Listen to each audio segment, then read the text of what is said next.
"Get your ghetto ass out of my store before I call the police." That's what he said, loud enough to slice through the jazz and rattle the crystal. Then the slap, sharp, clean.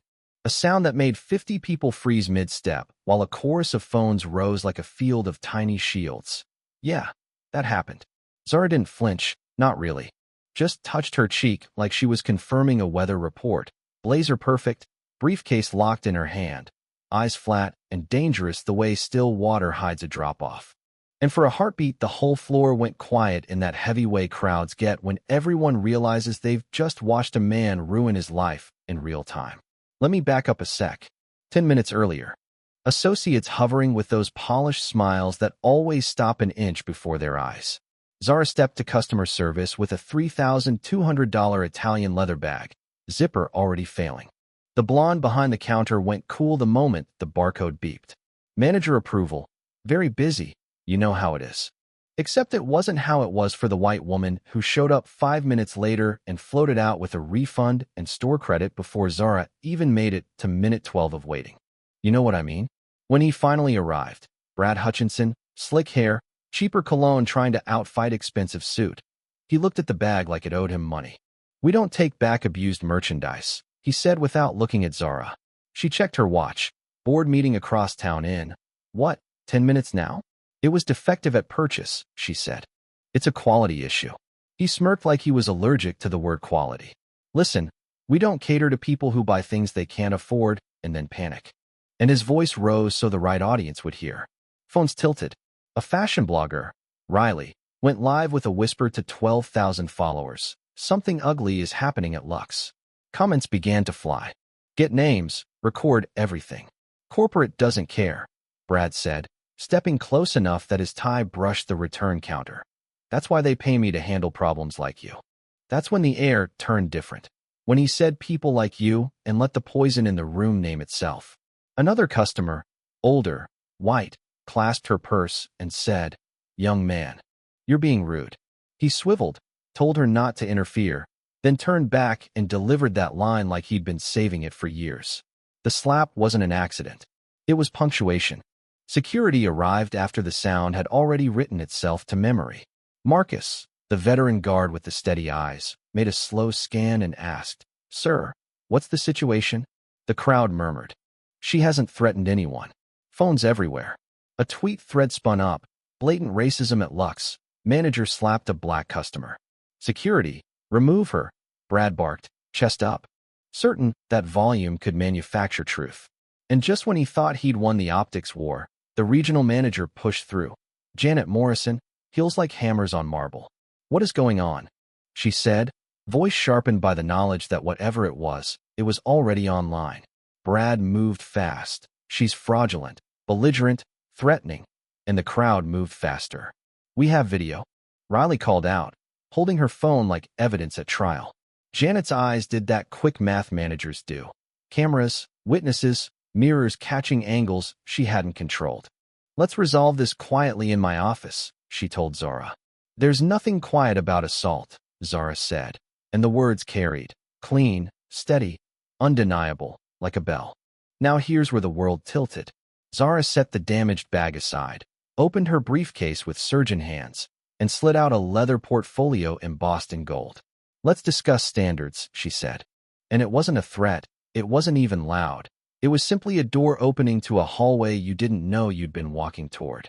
She showed complaint summaries. 14 discrimination reports in 6 months at this exact store, all dismissed. She turned a page. Harassment settlements, OSHA violations. Complaints about selective service that got filed, then buried. "How do you even have those?" Brad said, color draining. "You're right," Zara said. The card hit marble like a gavel. Crowd noise, an intake, a prayer, a curse, then silence that wasn't silence because the comments were pouring in at 50,000, 80,000, 100,000 live eyes. Janet read the card and looked like she'd swallowed a battery. Brad opened and closed his mouth without oxygen. Marcus shifted his weight like a man whose instincts had just been confirmed.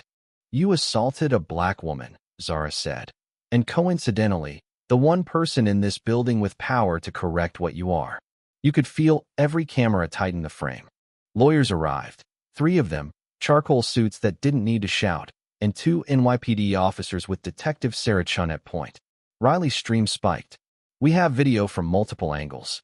Sterling, the lead attorney, said. Detective Chun lifted a tablet.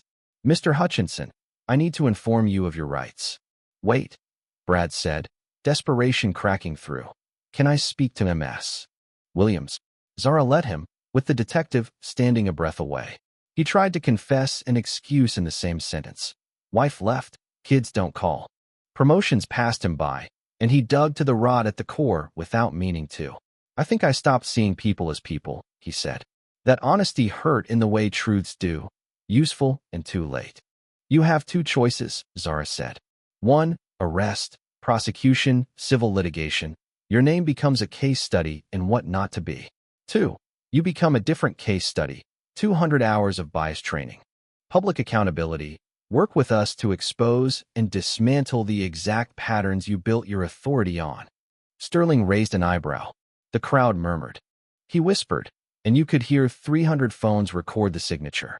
Janet thought she might bargain. "Surely we can resolve this internally." And Zara turned the light on her next. Zara reassigned her, head of a new inclusion implementation division, performance measured by the satisfaction of communities the stores had treated worst. New signage drafted. All customers deserve dignity, respect, excellent service. Period. A $25 million customer dignity fund. Independent review. Civil rights attorneys at the table. Mandatory training that wasn't a one-and-done slideshow. Vendor diversification targets that changed who got paid to be part of the brand story. Stocks dipped, then steadied. 6 months later, it's easy to move through this part quickly, but don't. Feel the slow grind of it. Store 47 reopened and started to look like the place its brochures always promised. Not because displays got brighter, but because the temperature of the room changed. Marcus led a team of 200 trainers. Janet's metrics dropped complaints across the chain by numbers that would have sounded like PR before they were real. 12 other retailers copied the app because money listens to proof. And Brad, the refund handled with dignity because someone decided dignity was measurable. The security guard who pauses and asks, "Sir, what's the situation?" And if you're wondering about the moment that started all this, the slap, the line that drew blood and attention, what sticks isn't the sting, it's what followed. Listen for the temperature of the room, and tell me cynicism explains all of it. So here's where I leave it with you, because this kind of story works best when it turns into a mirror.